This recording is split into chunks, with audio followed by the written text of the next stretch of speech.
할렐루야. 오늘은 첫번 대강절 주일 예배로 드립니다. 귀한 예배 오신 여러분 진심으로 환영하고 축복합니다. 우리 옆 사람과 더불어 인사합시다. 잘 오셨습니다. 예배 승리합시다. 하나님은 영이시니 예배하는 자가 성령과 진리로 예배할지니라 하셨습니다. 이제 여러분 모두를 성부와 성자와 성령 이름으로 진심으로 예배 초대합니다. 다 같이 신앙 고백하심으로 주일 예배 시작하겠습니다. 전능하사 천지를 만드신 하나님 아버지를 내가 믿사오며 그 외아들 우리 주 예수 그리스도를 믿사오니 이는 성령으로 잉태하사 동정녀 마리아에게 나시고 본디오 빌라도에게 고난을 받으사 십자가에 못 박혀 죽으시고 장사한 지 사흘 만에 죽은 자 가운데서 다시 살아나시며 하늘에 오르사 전능하신 하나님 우편에 앉아 계시다가 저리로서 산자와 죽은 자를 심판하려 오시리라. 성령을 믿사오며 거룩한 공예와 성도가 서로 교통하는 것과 죄를 사하여 주시는 것과 몸이 다시 사는 것과 영원히 사는 것을 믿사옵나이다. 아멘. 자리에 앉으셔서 찬송가 96장을 부르시겠습니다.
이 시간에는 우리를 대표해서 이윤희 권사님 기도 인도하시겠습니다. 다 같이 기도하시겠습니다.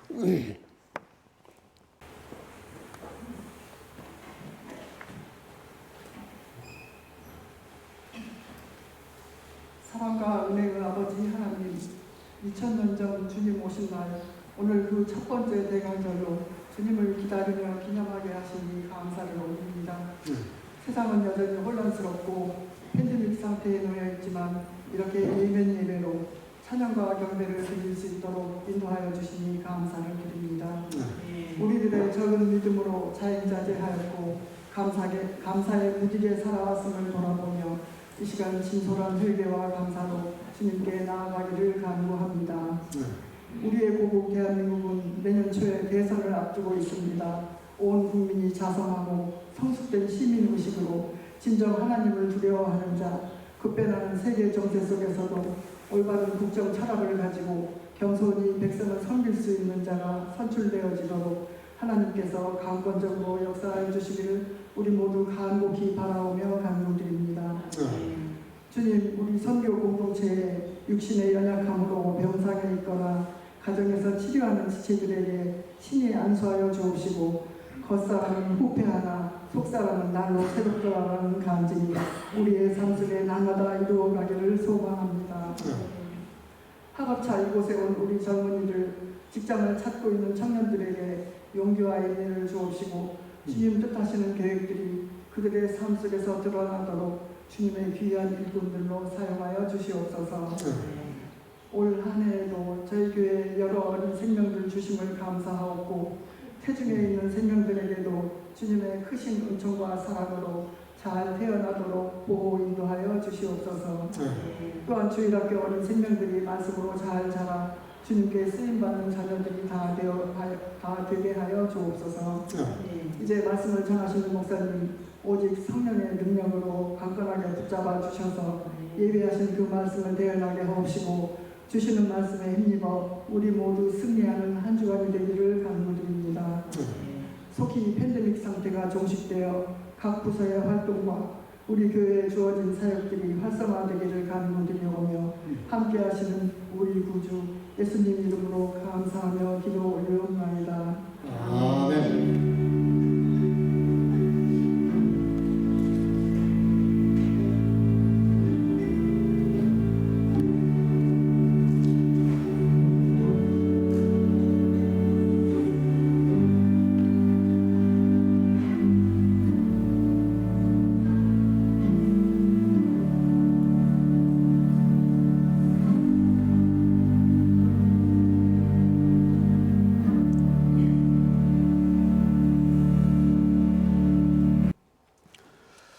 아멘. 오늘 우리에게 주시는 하나님 말씀 마태복음 11장 2절에서 6절까지 오늘은 우리 한 목소리로 같이 읽도록 하겠습니다. 마태복음 11장 2절에서 6절 다 같이 보시겠습니다. 요한이 옥에서 그리스도의 하신 일을 듣고 제자들을 보내어 예수께 여짜오되 오실 그이가 당신이오이니까 우리가 다른 일을 기다리오이리까. 예수께서 대답하여 가라사대 너희가 가서 듣고 보는 것을 요한에게 고하되 소경이 보며 안진뱅이가 걸으며 문둥이가 깨끗함을 받으며 기머거리가 들으며 죽은 자가 살아나며 가난한 자에게 복음이 전파된다 하라. 누구든지 나를 인하여 실족하지 아니하는 자는 복이 있도다 하시니라. 아멘. 자리 앉으시고 오늘은 개돌도 영상 찬양팀이 찬양으로 영광을 올리겠습니다.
한곡 더 합니까? 네, 아멘. 교회 찬양 감사합니다. 옛날에 부이라고 하는 청년이 있었는데 이 친구가 권창에 다니면서 같은 직장을 다니고 있는 두 친구와 더불어 세 사람이 이왕이면 뭐 경비도 좀 줄이고 하는 차원에서 같이 살자. 그래서 세 친구가 같이 이렇게 살았다고 합니다. 한 집에서. 그러던 어느 날 한 친구가 고향에 다녀오겠다고 갔습니다. 집에는 부이와 다른 친구가 있었는데 그 다음 날 사건이 벌어졌는데 돈주머니가 없어진 거예요. 그러니 부이가 아닌 다른 친구 돈주머니가 없어졌으니까 당연히 이제 부이가 의심을 받게 됐습니다. 자기는 아니라고, 나는 결코 자네 돈을 훔치지 않았다고 이야기하는데도 뭐 알겠다, 자네가 안 훔쳤다니까 그러겠지라고 하면서도 그 표정이 여전히 의심을 거두지 않는 표정을 짓습니다. 그러니까 이 친구가 그래 도대체 얼마를 잊어먹었는데 그랬더니 그 뭐 알면서 그런 걸 물어. 30냥이잖아. 이렇게 이야기를 했어요. 그러니까 이 부이라는 친구가 여기저기서 돈을 빌려서 그 친구에게 30냥을 주면서 미안하게 됐네. 내가 급하다 보니 자네 돈을 훔쳤는데 돌려줌세, 용서하시고 잊어버리기를 바란다.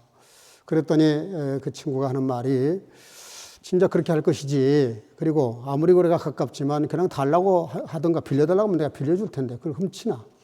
이렇게 되면 우리가 친구 관계가 깨질 수도 있지 않겠어? 그러면서 다시는 그렇게 하지 말라고 용서한다 그러면서 타이르듯이 이렇게 말을 했습니다. 며칠 지난 다음에 시골에 갔던 친구가 올라왔습니다. 모처럼 갔다 왔으니까 이제 선물도 이렇게 좀 끄집어내고 그러면서 돈주머니를 끄집어내면서 내가 내려가면서 내 돈주머니인 줄 알았는데 이게 누구 건지 몰라도 내가 다른 사람 돈주머니를 가져갔는데 두 사람 중에 누구야? 라고 하면서 돈주머니를 끄집어냅니다. 그러니 그 돈을 잊어먹었던 친구가 얼마나 당황을 했겠습니까? 부인을 쳐다보면서 잠시 침묵이 흐른 다음에 아니 자네는 훔쳐가지도 않는 돈을 왜 훔쳐갔다고 그렇게 이야기를 해서 나를 이렇게 황당하게 만드나 이렇게 말했다 그래요. 그러니까 그 부인이라는 친구가 이렇게 말했다고 합니다. 자네는 이미 내가 자네 돈을 훔쳤다고 내가 아무리 아니라고 해도 훔쳤다고 이미 그렇게 마음으로 정하고 있는데 거기다 대고 내가 굳굳 부인을 한들 그 자네가 나를 용납을 하겠나? 그보다는 차라리 내가 훔쳤다 그러고 자네에게 용서를 받고 끝을 내면 오히려 그 편이 더 나로부터 자네가 가지고 있는 의심을 거두는 게 쉽겠다고 생각해서 그렇게 한 걸세 라고 하는 대답을 했다고 합니다. 있을 법한 일이죠. 그런데 그 부이라는 친구의 그 말 속에는 의심이 얼마나 무서운 것인가에 대해서 경계를 한 말이죠. 그 다른 친구들이 그다음부터는 이 부이에 대해서 더 존경심을 가지고 좋은 신뢰를 가지고 잘 유지했다고 합니다. 세상에 살면서 우리가 이 의심이라는 거 해보기도 하고 받기도 합니다. 근데 우리가 잘 아시다시피 이 세상을 버티고 있는 근간, 어떤 뿌리라 그럴까요? 그거는 사실 신뢰입니다. 신뢰가 깨지면 다 깨지는 겁니다. 친구 관계, 부부 관계, 나라를 유정을 하는 사람이나 백성들이나 또 우리가 하다못해 무슨 기차를 타든 버스를 타든 비행기를 타든 신뢰가 깨지면 다 망가지는 거예요. 같은 비행기를 타도 의심을 하면 내내 불안한 거예요. 이걸 그냥 믿고 타면 마음이 편하지만 뭐든지 의심을 하면 그때부터 불편하고 힘들고 어려워지는 것이죠. 세상을 지탱하는 최소 단위가 믿음이라는 얘기입니다. 그래서 예수님께서도 그런 말씀하셨어요. 누가복음 18장 8절에 인자가 올 때 세상에서 믿음을 보겠느냐 하시니라.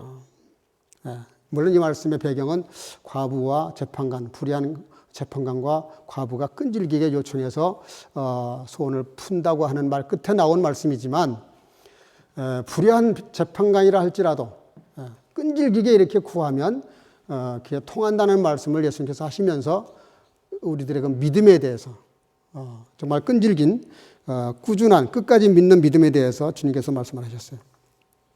성경에 보면 이 신뢰 관계가 특별했던 분들이 많이 나옵니다. 그중에 몇 사람만 소개한다 그러면은 바울과 디모데, 복음을 전하고 가르치고 그래서 스승과 제자가 됐는데 나중에는 영적 아버지와 아들로 이렇게 발전을 해요.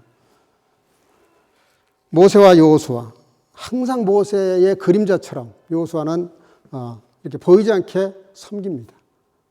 그 지도자에 대해서 정말 충성스럽게 진실하게 그 많은 백성들이 돌을 들어 치려고 할 때도 변함없이 끊임없이 스승에 대한 그 신뢰를 가지고 뒷감당을 하죠. 그래서 나중에는 후계자가 됩니다. 엘리사와 엘리야, 탁월한 영성을 가지고 있던 엘리야에 대해서 엘리사가 정말 끈질기게 쫓아다니면서 그로부터 갑절의 은혜를 입는 그런 선후배, 후계자가 되는 영광을 누리게 되죠. 우리가 잘 아는 대로 다윗과 요나단, 대권이 걸려 있잖아요. 지금 뭐 대권 가지고 얼마나 싸웁니까?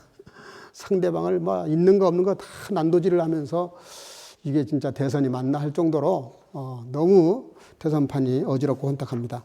근데 그런 대권을 거머쥐겠다고 그렇게 하는데 다윗과 요나단이 얼마나 다윗을 믿었으면 다윗은 또 요나단을 얼마나 믿었던지. 요나단이 사실 왕을 해야 되는 건데 자기 왕권을 내어놓으면서까지 우정을 지켜가는, 그래서 결국은 다윗이 왕이 되지요. 대단한 우정인데 이 공통점이 뭡니까? 서로 신뢰관계가 돈독하다는 거예요. 굉장히 뜨겁습니다. 이런 신뢰관계가 얼마나 아름답고 좋은 것인지 보기만 해도 좋습니다. 오늘 말씀을 나누려고 하는 것은 세례 요한에 대한 얘기입니다. 세례 요한을 통해서 이 땅에 오신 예수님과의 관계를 우리가 어떻게 설정하고, 특별히 세례 요한이 오늘 보여주는 그런 모습을 보면 거의 충격적이에요. 거의 충격적인 그런 반전의 반전을 만들어내는데, 오늘 이 말씀을 통해서 우리가 오늘 첫 번 대강절이죠. 어떻게 우리 성탄을 기다리고 예수님을 영접할 것인가, 그 자세를 좀 같이 나눠보려고 합니다.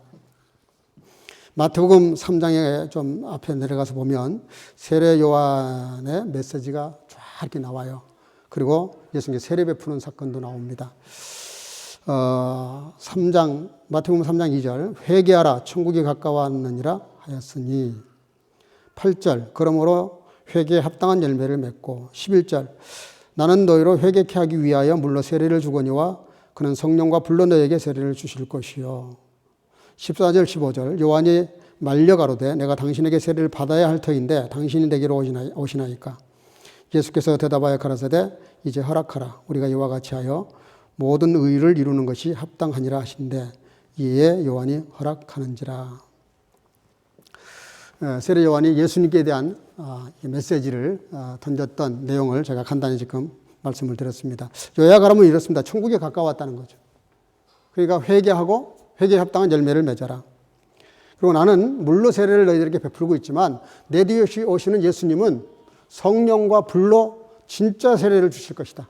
그러면서 예수님께 대해서 정말 아름답게 증거를 합니다. 그러면서 또 다른 성경에 보면 세상 죄를 지고 가는 하나님의 어린 양을 봐라. 예수님을 가리키면서 그렇게 예수님을 소개를 해요. 다른 말로 할게요. 예수님을 정확하게 이해하고 있어요. 그분이 누군지를 알고 있고 왜 오셨는지를 알고 있고 그분이 어떤 일을 하실 것인지에 대해서 세례 요한이 확실하게 꿰고 있습니다. 그럴 수밖에 없죠. 광야에 가서 약대 토롯을 입고 그리고 석청을 먹으면서 정말 아주 기인 같은 생활을 했으니 얼마나 그의 영성이 깊고 높았겠어요. 그 세례 요한의 그 메시지를 보면 세례 요한은 예수님이 어떤 분이기 때문에 어떻게 하실 거라는 걸 알고 있고 거기에 따르는 기대도 하고 있어요. 믿음이 있어요. 그래서 요한복음 3장 22절 이하에 보면 또 다른 말씀이 나오는데 세례 요한이 예수님을 어떻게 어느 정도 이해하고 있었냐면은 요한복음 3장 29절입니다. 신부를 취하는 자는 신랑이나 서서 신랑의 음성을 듣는 친구가 크게 기뻐하나니 나는 이러한 기쁨이 충만했다. 여기서 신랑은 예수 그리스도입니다. 그리고 신부는 이스라엘 백성들, 그리고 오늘날 저와 여러분들이죠. 교회죠. 근데 세례 요한의 영적 수준이 정말 대단한 분입니다. 왜냐하면 예수님을 이렇게 증거하면서 예수님을 신랑에다가 비유했어요. 나중에 바울 사도가 에베소서에서 이 말씀을 그대로 인용합니다. 예수님은 신랑이고 우리는 신부다. 마태도 그렇게 이해했어요. 신랑 대신 예수님께서 오실 때 단정한 신부가 돼서 영접한 지혜로운 다섯 처녀와 미련한 다섯 처녀에 대해서 언급할 만큼, 그런데 세례 요한도 그렇게 이야기하고 있어요. 예수님을 우리의 신랑이고 우리는 신부다. 영적 결혼을 지금 얘기하는 거예요. 쉽게 말하면 세례 요한이 예수님에 대해서 깊은 이해가 없이는 이런 말하기가 어렵습니다. 따라서 세례 요한이 가지고 있는 기쁨이 뭐였냐면은 이런 예수님에 대해서 증거한다는 거, 자기가 이렇게 예수님에 대해서 이렇게 메시지를 전한다는 게 너무 그에게는 기쁨이었어요. 그리고 이런 메시지를 통해서 저와 여러분들이 예수님과 이렇게 거듭나서 영적으로 하나가 되어서 우리가 영적 신부가 된다는 것은 너무너무 그에게는 기쁨이라는 거예요. 자기를 마치 그 신랑의 친구라고 비유를 하고 있어요. 그러니까 예수님과 세례 요한의 관계를 세례 요한은 어떻게 이해하고 있냐면 예수님은 나와 친구다.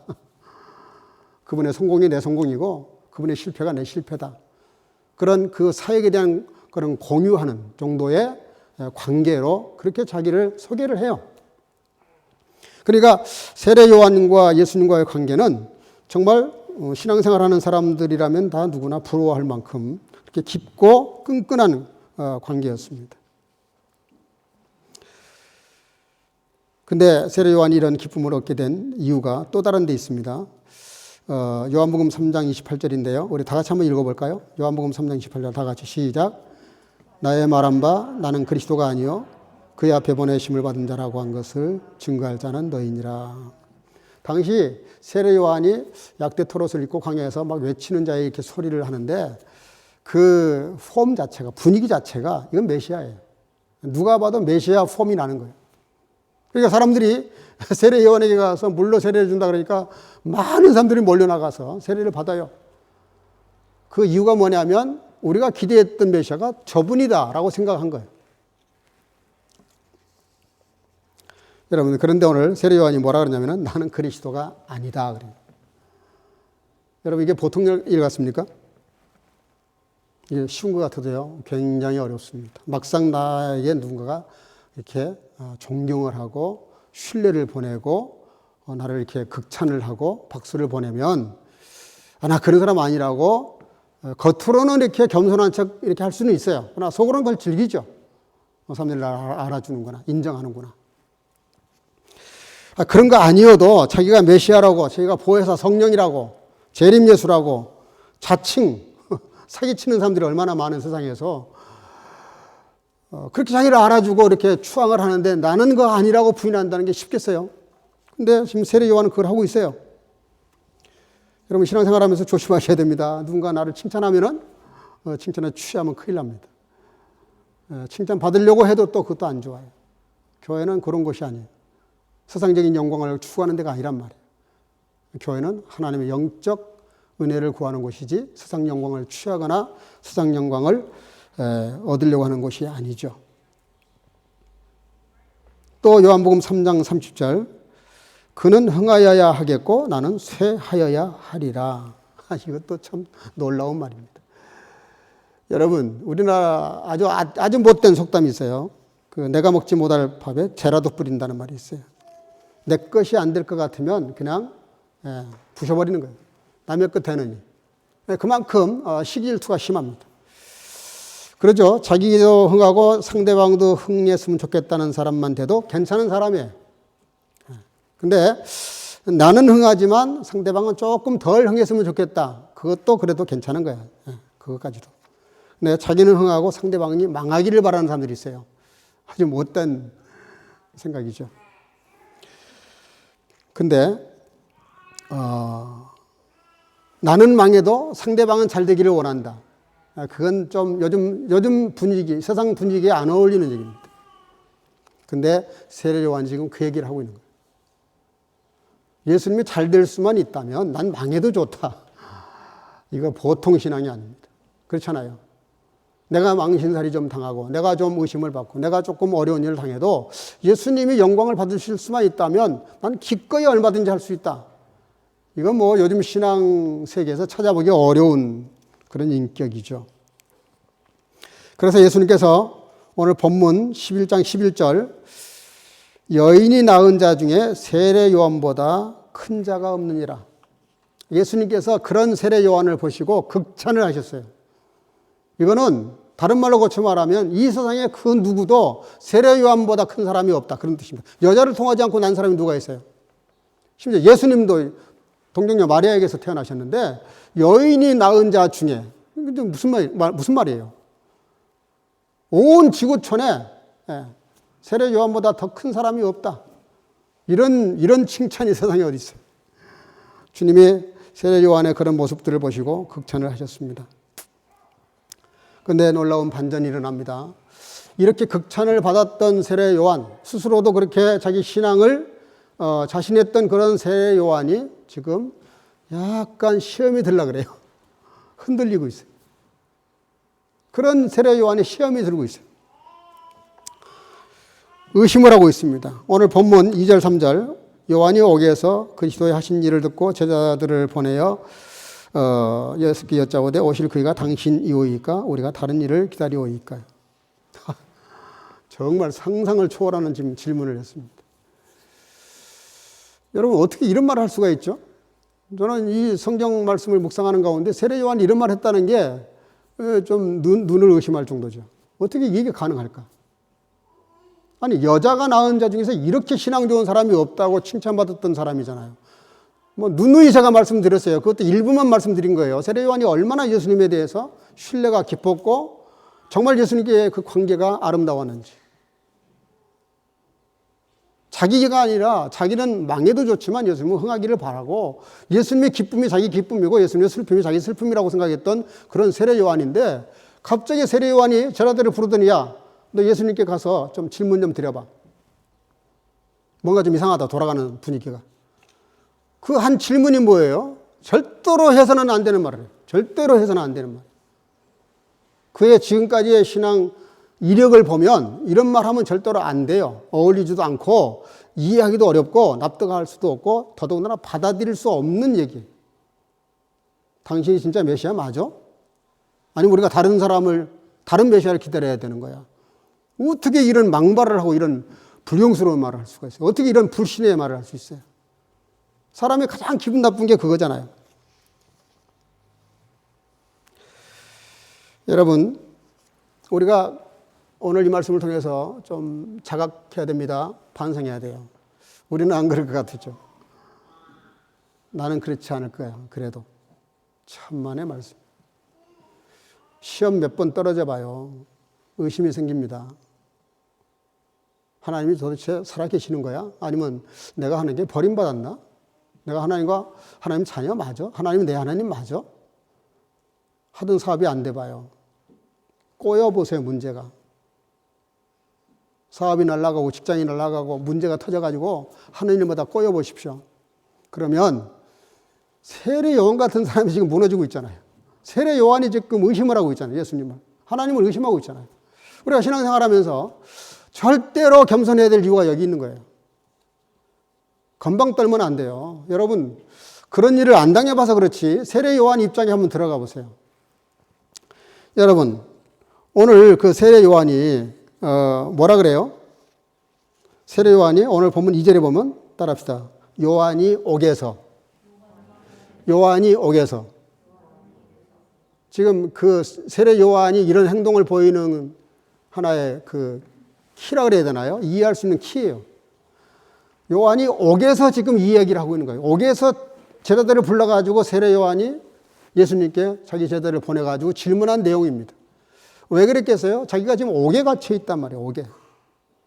광야에서 자유롭게 복음을 전할 때는 굉장히 신앙이 좋았어요.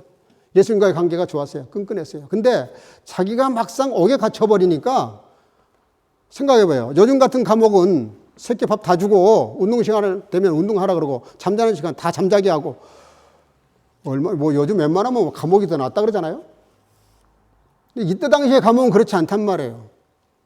춥고 배고프고 어둡고 자유도 없고 심하면 고문도 받고 얻어맞을 수도 있고 더구나 지금 세례 요한이 지금 헤롯 궁에 있는 그 감옥에 갇혔을 때는 헤롯에게 미움을 받아가지고 지금 갇혔기 때문에 언제 목이 날아갈지 모르는 상황이에요.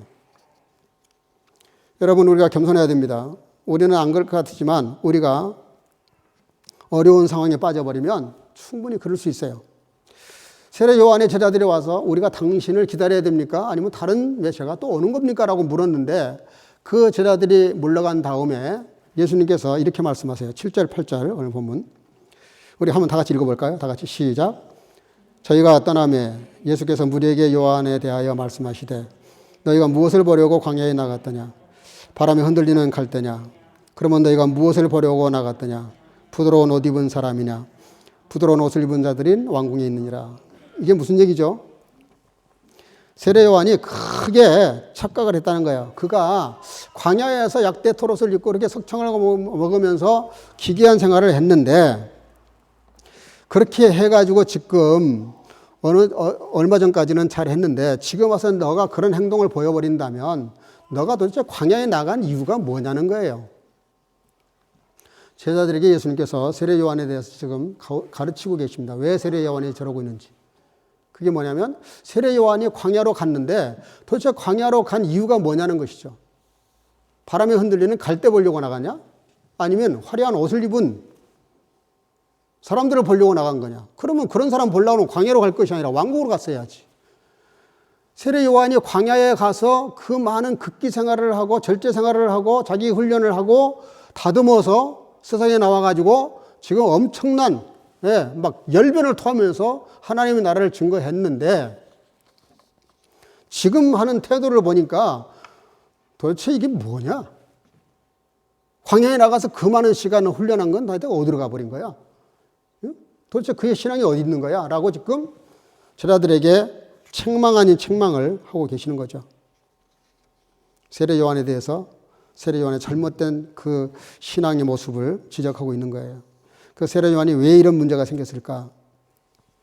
그거는 세례 요한이 첫 번째, 오늘 크게 두 가지인데요. 첫째는 세례 요한이 생각했던 꿈꿨던 메시아는 이런 거예요. 마치 모세처럼.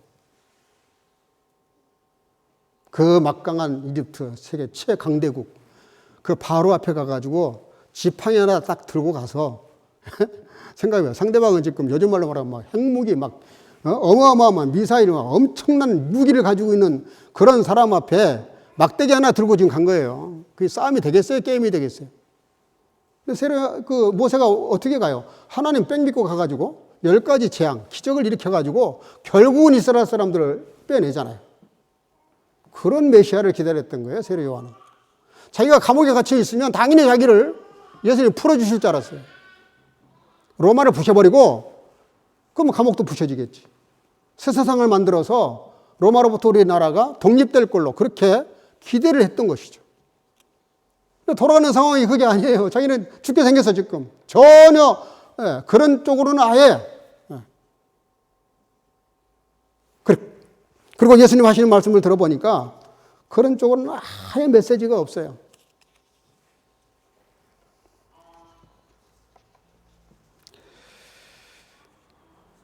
마치 다윗처럼 블레셋이 쳐들어왔을 때 나라가 지금 풍전등화와 같은 정말 망하기 일보 직전인데 그럴 때 다윗처럼 너는 칼과 창으로 나오지만 나는 만군의 여호와 이름을 가지고 너에게 나간다 그러면서 물맷돌 하나 가지고 그 적장 골리앗을 이마를 맞춰서 쓰러뜨릴 수 있는, 쉽게 말할게요, 현실 구원, 영원 구원이 아니라 현실 구원, 내 실제 삶에서 뭔가 유익이 되는 하나님. 영적인 거 그건 지금 마음 쓸 만한 여유가 없어요. 세례 요한에게 급한 건 감옥에서 벗어나는 거예요. 생명의 위협으로부터 벗어나는 거예요. 그런 기대를 했는데 모세처럼도 아니고 다윗처럼도 아니란 말이에요. 김동리 작가가 쓴 소설 가운데 사반의 십자가라는 소설이 있는데 우리나라 6.25 동란이 끝난 54년경인가 55년경에 쓴 소설입니다. 이 소설을 쓴 이유가 있어요. 그 배경은 예수님 당시 때, 이때 당시를 배경으로 해서 소설을 썼어요. 성경이 물론 안 맞는 얘기지만 사반이라는 사람을 가상인물로 세워놓고 예수님 십자가에 돌아가실 때 오른편 왼편 강도가 있었는데 오른편 강도는 예수님께 영성을 구해가지고 하나님 나라를 보장받는데 왼쪽 강도가 사반이라고 설정을 해놓고 그리고 소설을 썼어요. 그냥 한마디로 말하면 이런 겁니다. 사반의 십자가는 세례 요한과 아굴라와 그리고 이 사반과 가룟 유다 이런 사람들이 단합이 돼가지고 우리나라에 메시아가 오시면 그때가 디데이다. 우리가 민중 봉기를 일으켜가지고 로마로부터 독립을 해야 된다. 그래서 극진 좌파, 아니 극진 우파라 그러게 돼요. 예, 독립군이죠. 일종의 독립 혈맹단을 만들었어요. 근데 결국은 예수님은 전혀 아랑곳하지 않아요. 가해사의 것은 가해사에게, 하나님의 것은 하나님에게 이런 말씀만 하세요. 세금도 바치라는 거예요, 로마에다가. 요즘 말로 말하면 뭐 매국노라고 몰아붙이기 딱 좋죠. 그렇잖아요. 결국은 실패한 걸로 끝이 나면서 나라를 어떻게 구할 것인가 이 가난으로부터 뭐 이런 나라 민족을 생각하면서 쓴 소설인데 여러분 그 소설의 한계가 바로 그겁니다. 그러니까 이 세상에서의 현실 구원을 이야기하고 싶었던 거예요. 여러분 우리가 신앙생활하면서 오늘 세례요한 같은 그런 문제가 어디서 터지냐면 우리가 성탄을 기다리는 예수님에 대한 이해의 문제입니다. 메시아 관이 잘못되면 시험 듭니다. 시험이 밖에서 들은 게 아니에요. 교회에서 들어요. 신앙 안에서 시험이 들어요. 여러분 현실 구원 이건요 따라오는 겁니다. 우리가 영적으로 잘하면 부스러기 은혜로 따라오는 축복이 바로 현실 구원과 현실 문제 해결이에요. 물론 우리가 내게 있는 지금 당장 지금 내게 닥쳐 있는 문제 그게 우리는 급하죠. 구하지 말라는 게 아니에요. 구하라 그러셨으니까. 그러나 먼저 영이 잘 되고 하나님과 관계가 온전해지고 회복이 되면 그건 따라오는 거예요. 내가 늘 말씀드리는 거지만 공부를 잘하기 위해서 100점 맞기 위해서 신앙생활하는 것과 신앙생활 잘했더니 100점을 맞는 것은 전혀 다른 얘기예요.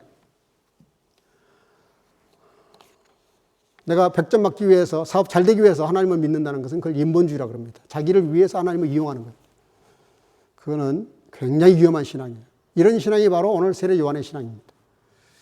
내가 영이 먼저 구원을 받고 영이 하나님과의 관계가 깊어지고 신앙이 좀 더 깊어지면서 그 은혜와 능력으로 말씀드려 정말 살았더니 시험도 잘 보고 100점도 맞았다. 그게 신앙이죠. 그게 따라오는 복이고 세례 요한도 거꾸로 생각을 한 겁니다. 여러분들 왜 이런 의심이 생겼을까요? 메시아 관이 잘못된 거예요. 예수님을 믿는 그 믿음의 동기와 목적이 잘못됐기 때문에 그래요. 그래서 의심이 생기는 거예요. 의심이라는 게 얼마나 무서운 건지 모릅니다. 그 의심이 생기니까 갈등이 생기잖아요. 하나님을 믿는 그 믿음이 자꾸 혼란스러워져요. 어떤 주부가 외출하고 돌아오는 길에 이렇게 리아커에다가 과일을 이렇게 벌려놓고 파는 사람을 보는 순간 과일을 평소에 좋아했으니까 저걸 좀 구입해야 되겠다. 그래서 그분에게 수박 한 박스, 사과 한 박스를 주문해놓고 돈을 주면서 우리 집으로 좀 배달해 줄 수 있겠냐, 이 장사 끝나면. 근데 그렇게 하겠다고. 그래서 몇 동 몇 호만 가르쳐달라고. 그걸 메모 써서 줬어요. 집에 왔는데 아무리 기다려도 이 양반이 안 와. 근데 마치 막 소나기가 쏟아지니까 비가 오니까 좀 늦게 오나 보다. 이랬는데 결국은 그날 오지를 않았어요.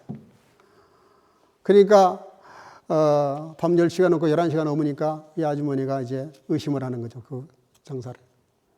그 돈 몇 푼 된다고 여기서 이 동네에서 장사를 더 이상 안 하려고 그러나? 그걸 세상에 떼먹고 도망을 가나? 이러고 별로문 생각이 다 드니까 이제 화가 나고 좀 짜증이 났어요. 그 다음날 아침에 누가 초인종을 눌러서 문을 열어보니까 그 과일 장수 아저씨야. 그러니까 보자마자 아니 어떻게 된 거야 아저씨. 어제 갖다 주신다 그랬더니 왜 이제 오시냐고. 그랬더니 그분이 그렇게 말을 해요. 어제 그렇게 주문하고 내가 갖다 드리려고 했는데 주신 그 쪽지가 비에 맞아가지고 물이 젖어가지고 글씨가 다 번져버린 바람에 끝에 삼자만 겨우 읽을 수 있었다고.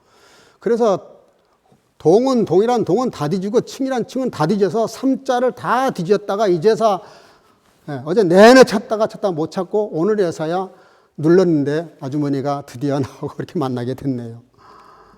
그러니 그분은 이제 그 신뢰를 깨지 않으려고 얼마나 노력을 한 겁니까? 이 아줌마가 너무 창피한 거예요. 부끄럽고 의심한 것이.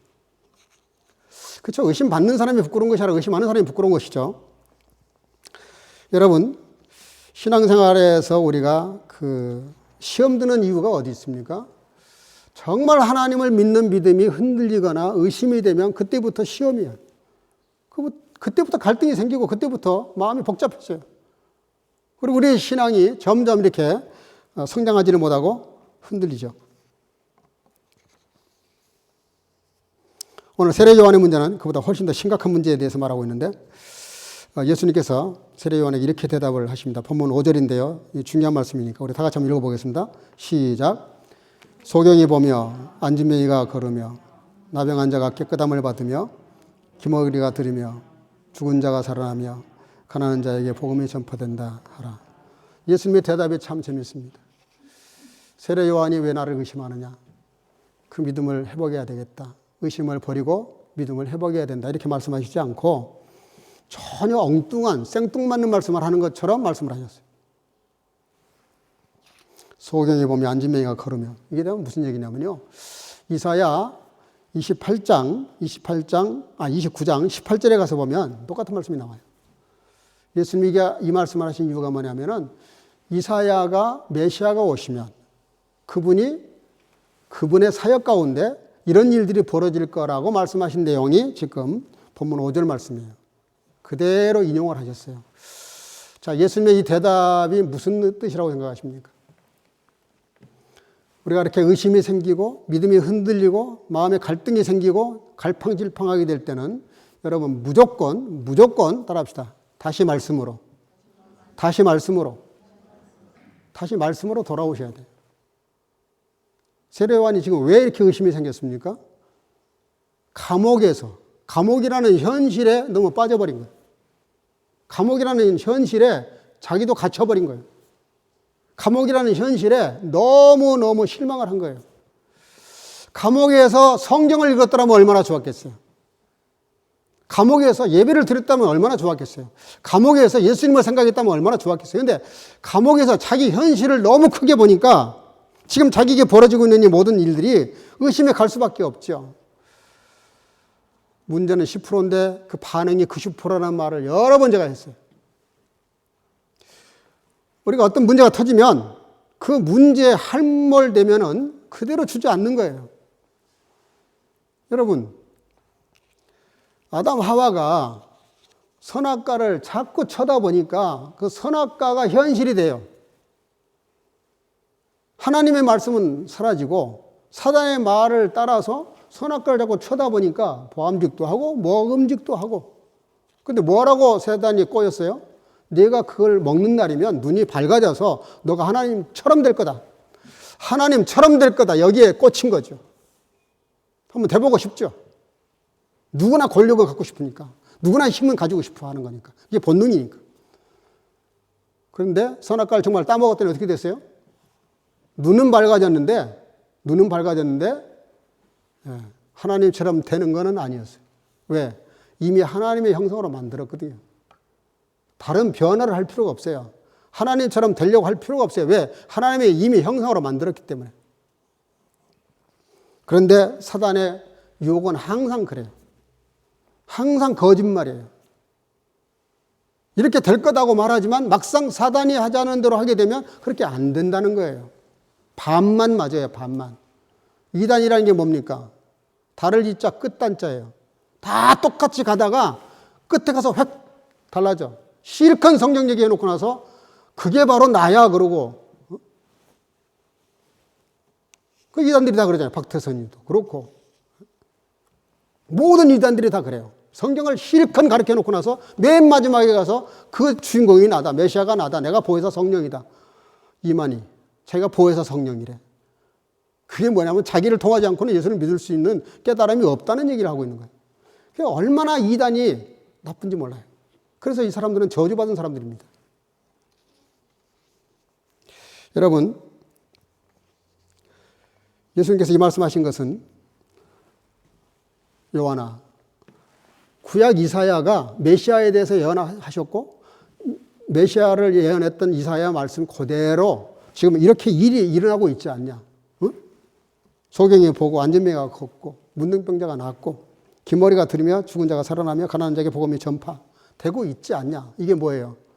자기의 사역을 그대로 말씀하시면서 뭘 얘기하고 싶었냐면 이사야가 예언했던 메시아의 사역이 그대로 하나하나 다 이루어지고 있지 않냐. 그러니 내가 메시아다 이런 얘기죠. 다른 기대하지 말고 네 믿음이 흔들리면 안 된다는 말을 굉장히 강한 어조로 이렇게 말씀하고 있는 거예요. 여러분, 세례 요한과 이 세상 사람들이 추구하는 것, 문제가 가장 큰 문제가 뭡니까? 복음 외적인 것. 정말 예수를 믿으면, 정말 구원받으면, 정말 거듭나면, 정말 은혜를 받으면 일어날 것들을 가지고 그거를 먼저 걸고 그것이 되면 믿겠다. 그게 바로 인본주의가 잘못된 신앙이라 이 말입니다. 여러분들 교회 나와서 신앙생활하면서 우리가 시험 들지 않아야 되는데요. 예수님께서 더 중요한 말씀을 하세요. 오늘 본문 6절인데 다 같이 한번 읽어볼까요? 본문 6절 다 같이 시작.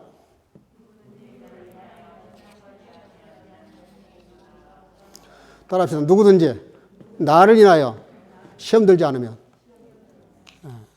누구든지 나 때문에 시험 들지 않으면 그 사람이 복이 있다. 말이 됩니까? 예수님 때문에 시험 들다니.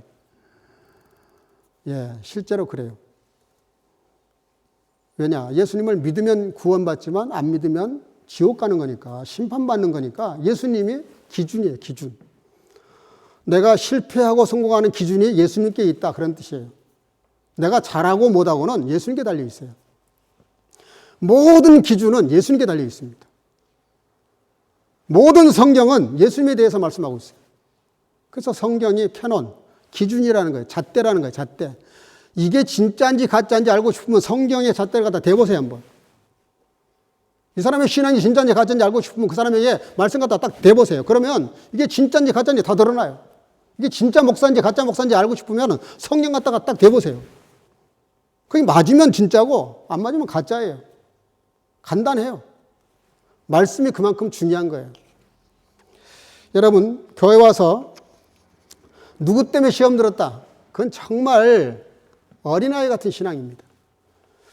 당연히 나도 다른 사람 실망시키고 실수하고 잘못하니까 그 사람도 당연히 실수하고 실망시킬 수 있는 거예요. 사람에게서 시험 받으면 안 돼요. 더군다나 예수님에게서 시험 받으면 되겠냐고요. 근데 세례 요한은 예수님 때문에 시험 들었어요. 세례 요한 같은 사람이 세례 요한 때문에 시험 들었다고요. 이게 보통 일입니까? 되게 긴장하게 만드는 거예요. 정말 신앙이 어느 정도 가야 시험 들지 않을 수 있을까? 오늘 첫 번째 대강절입니다. 대림절이라고도 하죠. 어드벤투스라고 하는 라틴어에서 왔습니다. 독일 말의 안쿰푸트, 도착했다 그런 뜻이에요. 도착한다. 안쿰푸트. 첫 번째 대강절을 지킨 이유가 있습니다. 우리가 예수님을 기다리는 첫 번째 주일입니다. 도대체 우리가 어떤 예수님을 기다릴 거냐 하는 거예요. 오늘 제가 제목을 그렇게 썼습니다. 어떤 예수님을 기다릴 거냐. 성탄의 계절. 이 바이나크차이트에 어떤 메시아, 어떤 예수님을 기대할 것이냐 이 말입니다. 여러분, 성탄의 계절에 우리가 생각해야 됩니다. 이 땅에 예수님이 오신 거 세 가지예요. 하나님이 절대자가 인간의 몸을 입고 오신 날이 성탄절입니다. 왜 오셨습니까? 우리들의 영혼을 구하기 위해서 오신 거예요. 우리들의 영혼. 그 영혼을 구함으로 육체도 구하고 삶도 구하고 우리의 시간도 구하고 다 구해지지만 가장 중요한 건 우리의 영혼입니다. 영혼을 구하려고 오신 거예요. 설렁탕 집에 가서 피차를 찾으면 안 되듯이 교회는 하나님께서 예수님을 통해서 우리가 그를 믿음으로 거듭나서 영혼 구원받는 게 첫째 목표입니다. 목적이고. 그래서 죽기 위해서 오셨어요. 우리 때문에 죽으시려고 오신 날이 성탄절이에요. 생각해 보십시오. 내가 어디를 가는데 내가 죽으러 거기를 가야 돼. 이게 보통 발걸음이겠어요? 우리가 성탄절을 이렇게 희낙낙거리면서 웃고만 맞이할 수 없는 날이 성탄절이에요, 사실은. 왜냐? 하나님 편에서는 아들을 죽이는 날이잖아요. 죽이려고 보내신 날이잖아요. 얼마나 심각한 날입니까? 정말 우리가 성탄절을 맞이할 때마다 예수님이 왜 이 땅에 오셨는가를 깊이 생각하셔야 돼요. 현실 나라가 아니라 영원한 나라를 위해서 오신 거예요. 세상에 보이는 것을 위해서 오신 것이 아니라 보이지 않는 세계, 영원한 세계를 위해서 오신 것이죠. 사랑하는 성도 여러분들, 진정한 성탄을 기다리는 대강절을 잘 지키는 것은 이런 부분들을 깊이 생각하는 겁니다. 그리고 정말 진정성 있게 예수님을 기다려야 돼요. 성탄절, 성탄 이브에 뭘 만나고 누구하고 뭐 선물하고 이런 거 다 좋아요, 물론. 그거 다 기쁜 날이니까 서로 나누는 거 아름답고 좋은 겁니다. 먼저 생각할 게 있어요. 나 때문에 이 땅에 죽으러 오신 예수님. 우리가 얼마나 심각하게 받아야 되겠어요. 그러나 내 영혼을 위해서 오셨으니까 또 기쁜 날이에요. 얼마나 기쁜 날이에요, 성탄절이. 그러니까 이게 참 기쁘면서도 슬프고 슬프면서도 기쁜 날이에요. 감사하면서도 죄송스럽고 죄송하면서도 감사한 날이 성탄절입니다. 그날을 우리가 기대하면서 이렇게 지금 촛불을 이렇게 해놨습니다. 독일교 이런 건 참 정말 배워야 돼. 잘 해놨잖아요. 근데 여러분들 이 촛불을 켜는 이유가 있습니다. 원래 성탄 추리도 그렇지만 이 성탄절에 이렇게 초를 4개 놔두고 하나씩 해서 두 번째는 2개, 세 번째는 3개, 네 번째는 4개를 다 켜는데 그 촛불을 켜는 이유가 있어요. 이게 초대 그 4세기부터 이런 일이 만들기 시작했는데 이 취지가 있어요. 촛불을 켜는 취지가. 그거는 초가 자기를 불태워서 밝히듯이 우리가 사랑을 좀 실천하자. 예수님이 이 땅에 오신 이유와 목적이 그것이니까 우리도 그 주님의 사랑의 억만문지일이라도 실천하자. 그래서 사랑을 나누는 의미가 있어요. 자기를 희생해서 남을 살리고 도움을 주는. 사랑하는 성도 여러분들, 이번 성탄절에 정말 우리가 진지하게 주님을 깊이 생각하면서 세례요한 같은 그런 잘못에 빠지지 않도록 메시아 관이 잘못되거나 믿음이 흔들리거나 자기 환경을 너무 의식해서 주님을 잊어버리고 놓치는 그런 일이 없도록 정말 내 환경과 여건을 극복하고 주님을 진정으로 영접해 드릴 수 있는 저와 여러분들 되시기를 주의 이름으로 축복합니다. 기도하겠습니다. 사랑과 은혜가 충만하신 아버지, 첫 번 대강절을 맞이해서 성탄의 계절에 이 땅에 오신 예수님, 우리는 어떤 예수님을 기다리는지 잠시 생각했는데 온 성도들이 정말 이 땅에 오신 예수님을 정확하게 이해하고 우리의 영혼 구원과 그리고 우리 영혼 구원을 위해서 십자가를 지기 위해서 이 땅에 죽으러 오신 그 예수님을 깊이 헤아리고 묵상하면서 이 성탄절을 그냥 함부로 흘려보내지 않게 하시고 깊은 기도 가운데 하나님 말씀 안에서 주님을 만날 수 있는 아름다운 시간으로 역사해 주시기를 간절히 소원하옵고 예수님의 이름으로 기도하옵나이다. 아멘.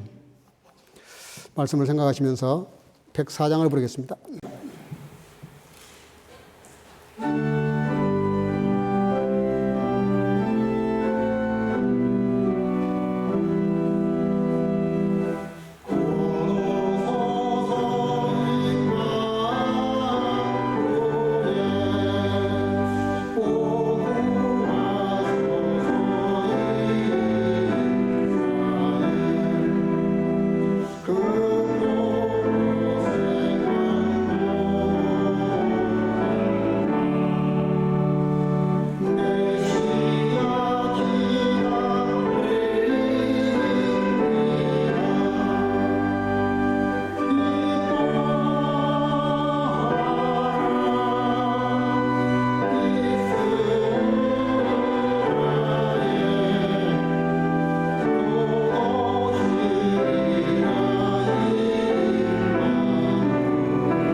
온 천하 만물이 다 주님의 것이라고 하셨습니다. 주님께로 나왔고 주님께로 말미암다가 주님께로 돌아갈 것이기에 이 땅에 나올 때부터 내 것은 아예 없었고 또 돌아갈 때도 아무것도 가져갈 것이 없는 이 땅에 잠시 사는 동안에 우리에게 청직이라고 사명을 주시고 물질과 시간과 우리의 그 재능을 허락해 주셔서 하나님의 뜻을 따라 사용하며 쓰기를 원하셔서 여러 말씀 중에 열의 하나는 내 것이니 내게 바치라고 말씀하신 주님, 그것을 통해서 이 온 세상의 만물의 주인이 주님이신 것을 가르치기를 원하셨던 아버지 하나님, 그 믿음을 따라 드리는 모든 성도들에게 말씀 약속하신 대로 흔들고 누르고 또 흔들어 채우는 복으로 채우셔서 차원 넘친 인생을 살아갈 뿐만 아니라 그렇지 않은 인생보다 더 큰, 더 놀라운 은혜를 누리며 많은 사람들에게 베풀며 살아가도록 축복하시고 함께 하시리 원하옵고, 감사가 신앙의 끝이라고 하셨는데 아버지 더 큰 감사의 문을 열어주시고 또 아버지의 구제와 선교를 위해서 예물을 드리는 성도들의 마음을 따라서 아버지 하나님의 이 물질이 가닿는 곳마다 오병이어의 놀라운 역사로 함께 하심으로 복음이 힘있게 증거되어질 수 있도록 함께 하시며, 오늘도 이렇게 예물을 드리는 모든 성도들의 마음을 따라 각자의 심령을 따라 중심을 보시고 하나님 채워주시되 또 주령금을 드리는 어린 생명들 함께 하셔서 믿음으로 잘 자라서 하나님 나라 큰 일꾼 되도록 축복하시고 함께 하시며 주령금을 드리는 모든 성도들 주님과 동행하며 승리케 하옵소서. 예수님의 이름으로 간절히 축복하고 봉헌하며 기도하옵나이다. 아멘. 예, 몇 가지 안내 말씀을 좀 드리겠습니다. 오늘 이렇게 대면 예배로 드릴 수 있어서 참 감사합니다. 각 부서는 오늘까지 사업 결산, 예산 결산 그리고 사업 계획, 예산 편성을 오늘까지 우리 그 부석이 되시는 경은숙 권사님에게 제출해 주시기를 바랍니다. 2022년 코스테가 원래 2월 마지막 주였는데 8월 마지막 주로 이렇게 연기가 됐습니다. 지금 현재 상황으로 봐서는 2월 마지막 주에 하는 것은 무리라고 생각이 됐고 또 참가자들의 안전을 보장할 수 없기 때문에 여러모로 미뤘습니다. 기도해 주시기를 바라고 함께 참여하도록 도와주시기를 바랍니다. 지난주 금요일 날 통계인데요. 베를린이 지금 인지가 357이니까 굉장히 높아졌습니다. 전 독일도 438, 76,414명인데 여기다 이제 남아공 또 바이러스까지 이렇게 또 생겼다 그래서 굉장히 긴장하게 만들고 있습니다. 어쨌든 여러분들 그 정부 방침은 말할 것도 없고 피동적으로 하지 마시고요. 적극적으로 여러분들 스스로가 건강을 잘 지키도록 그렇게 방역수칙을 잘 지켜주시기를 바랍니다. 오늘 예배 후에는 우리 케이코 집사님이 또 아주 기쁜 그런 일을 만들었습니다. 이건 미국에서 온 적인데요. 베이비 쇼라 그래가지고 아이 태아를 축복하면서 축하하는 그런 시간입니다. 한국에는 어진이도 그거를 주변에 친구들이 많이 해줬다 그러더라고요. 근데 오늘 케이코 집사가 그거를 이제 준비를 했습니다. 그래서 교회에서는 음식을 못 나눠주도록 그렇게 독일교회가 그렇게 우리 협조청을 왔기 때문에 예배 끝나면 우리 청년들 몇 사람 저기 좀 다 준비가 되어 있습니다. 저걸 가지고 교회 뒷뜰에 있는 잔디밭, 사실 우리 교회 마당입니다. 너무나 좋아요. 그걸 가지고 가셔서 잠깐 제가 기도하고 그리고 축하 순서를 갖도록 그렇게 하겠습니다. 예, 나머지 광고는 주부를 향구하시기를 바랍니다. 우리 옆 사람과 더불어 서로 인사하겠습니다. 예, 성탄을 바로 지킵시다. 예. 한 번 더 하겠습니다. 주님의 이름으로 사랑하고 축복합니다. 예.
Und zählig ist, der sich nicht an mir ärgert.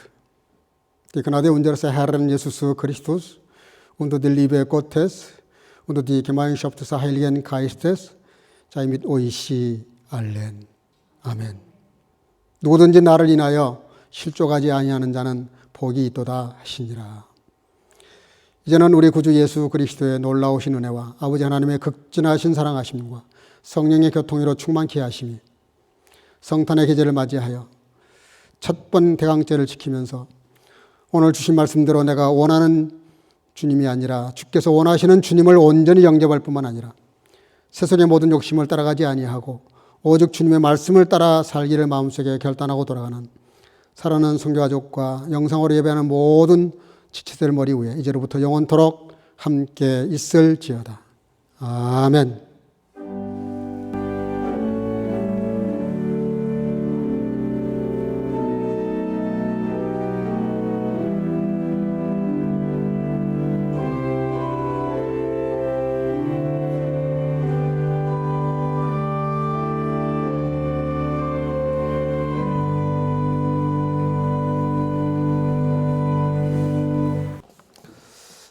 예배는 이걸로 마쳤습니다.